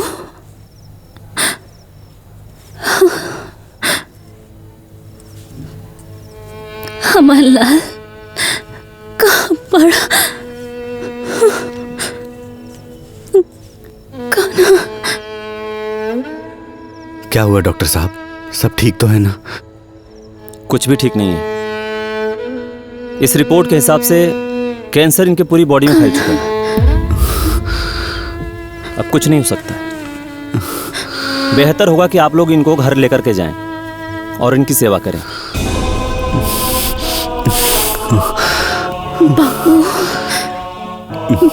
डॉक्टर साहब, कुछ तो उपाय होगा जिससे इनकी थोड़ी तकलीफ कम हो जाए। हाँ, एक काम करिए, एक बार इनको इनके बच्चे से मिलवा दीजिए, शायद तकलीफ थोड़ी कम हो जाए।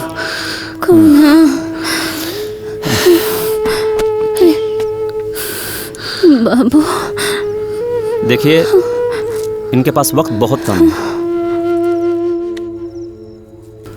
हमार लाल कहाँ बा? हमार लाल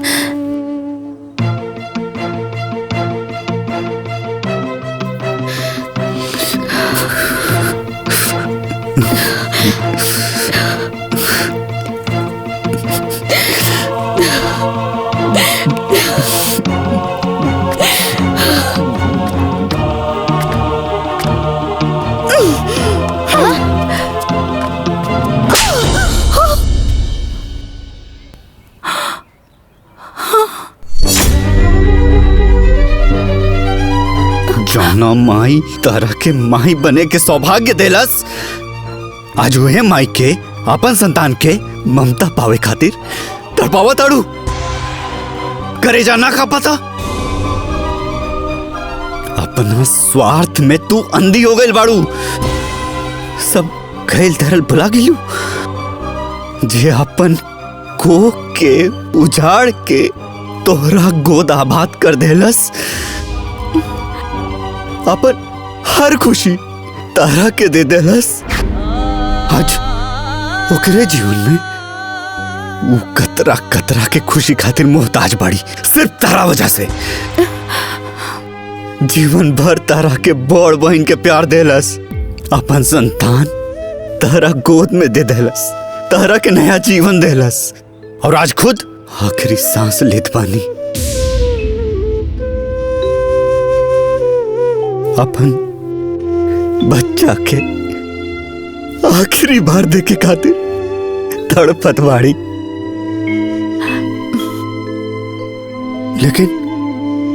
लगता कि तारा चलते होकर आखिरी इच्छा भी पूरा ना हो पाई। अरे तू कैसन माई बाड़ू जे एक माई के दर्द के ना समझ सकेलू? ना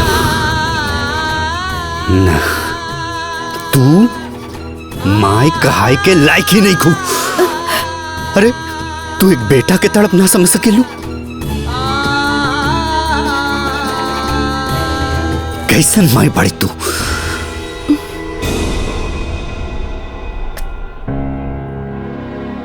भगवान तारा के बांझ बना के एकदम सही कहला।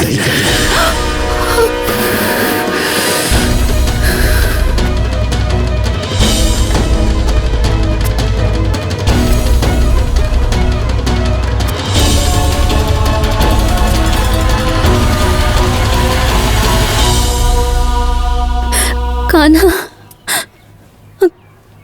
कान्हा, हमारे कान्हा कहाँ बड़े? कान्हा, दवा खा ला, तुहार पीड़ा ठीक हो जाए। हमार दवाई एक के बाटे आमा जी, कान्हा के देख ली तब हमार मन के सब पीड़ा दूर हो जाए। आमा जी दूर हो जाए। बस एक बार हमके हमरा कान्हा से मिलवा दी अम्मा जी। बस एक बार हम अपना कान्हा के एक झलक देख ली अम्मा जी। अम्मा जी ए दुल्हन घबरा मत, आदित्य गई बड़े कान्हा के लिवे खातिर। कान्हा ना बस आते होके यहाँ के गल बन लिया हमर कान्हा होता, हमर लाल होता, हमर कलेजा का टुकड़ा होता, हमर लाल होता रे। अब हम जी जाए बाबा जी, अब हम जी जाए। जी जाए हमारे बच्चा।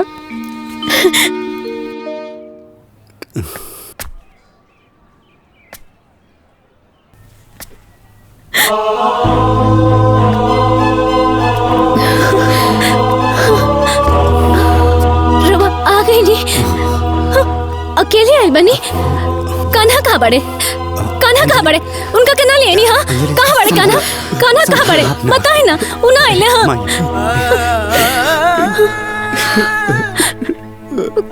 कान्हा ना आइले। वो अपना माई से प्यार ना करे ले, वो अपना माई से प्यार ना करे। कान्हा ना आइले। कान्हा कान्हा कान्हा अंजलि, अंजलि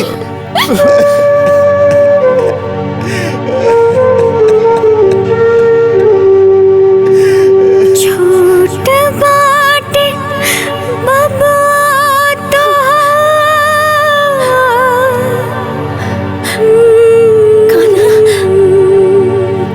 छोट बाटे बाबा तो राही नाही पाई माई तुहरे बिना किकरा के कहब माई माई बुलाए माई तुहरे बिना किकरा के कहब माई माई बुलाए माई तुम्हारे बिना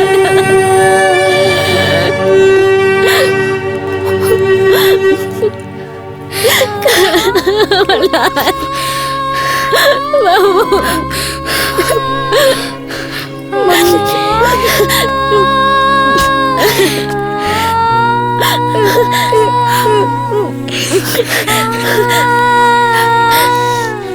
हमार बच्चा हमार लाल मम्मी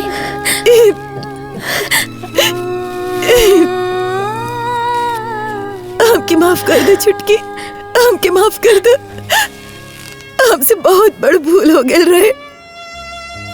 एगो माँ होके माँ के ममता के ना समझ पाऊनी और छुटकी अपन छोट बहन की भावना के ना समझ पाऊनी। हमारा आँख के ऊपर ममता की पट्टी पड़ गई रहे। छुटकी हमरा के माफ कर दे, हमरा के माफ कर दे दीदी। ऐसा मत कही रवा, अपना कान्हा के बहुत प्यार कर ले।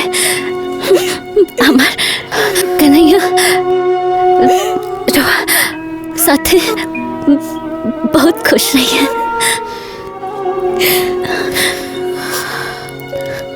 बहुत खुश रही है रवा।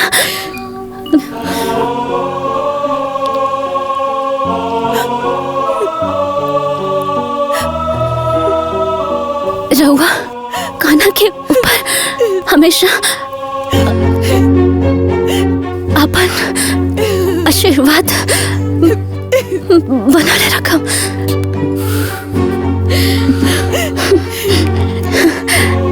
बनाले रखम,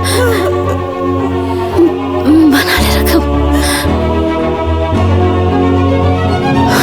छोटकी भौजी, अंजलि, भौजी, अंजलि, छोटकी